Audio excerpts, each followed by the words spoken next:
അസ്സലാമു അലൈക്കും. മൂസാ നബി അലൈഹിസ്സലാം ഭാഗം 6.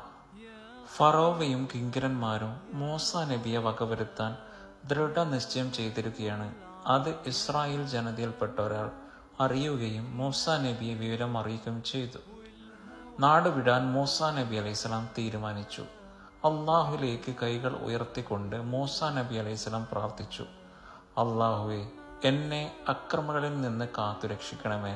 പക്ഷേ മൂസാ നബി അലൈഹിസ്സലാം എങ്ങോട്ട് പോകും? ഈജിപ്ത് മുഴുവനും ഫറോവയുടെ കയ്യിലല്ലേ? കാക്കക്കണ്ണുകളും ഉറുമ്പിൻ നാസികളുമുള്ള കിങ്കരന്മാർ ഒളിഞ്ഞിരിപ്പുണ്ട്. അറബ് രാജ്യമായ മദിയനയിലേക്ക് പോവാൻ അല്ലാഹു സുബ്ഹാനഹു തആല മൂസാ നബിക്ക് വെളിപാട് നൽകി. അവിടെ ഫറോവയുടെ കൈകൾ എത്തുകയില്ല.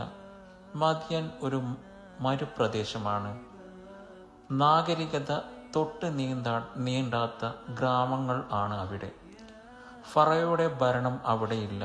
അതൊരു സ്വതന്ത്ര രാജ്യമാണ്. മൂസാ നബി അലൈഹിസ്സലാം മദിയൻ ലക്ഷ്യമാക്കി നീങ്ങി. ആരെങ്കിലും തന്നെ പിന്തുടരുന്നുണ്ടോ എന്ന് ഭയം മൂസാ നബി അലൈഹിസ്സലാമിനുണ്ടായിരുന്നു. അള്ളാഹുവിൻ്റെ പേര് ഉച്ചരിച്ചുകൊണ്ട് പ്രാർത്ഥിച്ചുകൊണ്ട് മൂസാ നബി അലൈഹിസ്സലാം അങ്ങോട്ട് നീങ്ങി. മൂസാ നബി അലൈഹിസ്സലാം മദീനയിൽ എത്തി. അവിടെ ആർക്കും മൂസാ നബി അറിയില്ല. മൂസാ നബിക്ക് അവരെയും അറിയില്ല. അവിടെയുള്ള ആളുകൾ തൻ്റെ ആട്ടിൻപറ്റങ്ങൾക്കും കന്നുകാലികൾക്കും വെള്ളം കോരി കൊടുക്കുന്ന ഒരു കിണറുണ്ടായിരുന്നു അവിടെ. 2 പെൺകുട്ടികൾ തൻ്റെ ആടുകളെയും കൊണ്ട് വെള്ളത്തിന് വേണ്ടി നിൽക്കുന്നതും ആളുകൾ പോകാൻ വേണ്ടി കാത്തിരിക്കുന്നതും മൂസാ നബി അലൈഹിസ്സലാം ശ്രദ്ധിച്ചു. കരുണയോടെ മൂസാ നബി അവരെ നോക്കിക്കൊണ്ട് ചോദിച്ചു, നിങ്ങൾ എന്താണ് ആടുകൾക്ക് വെള്ളം കൊടുക്കാത്തത്?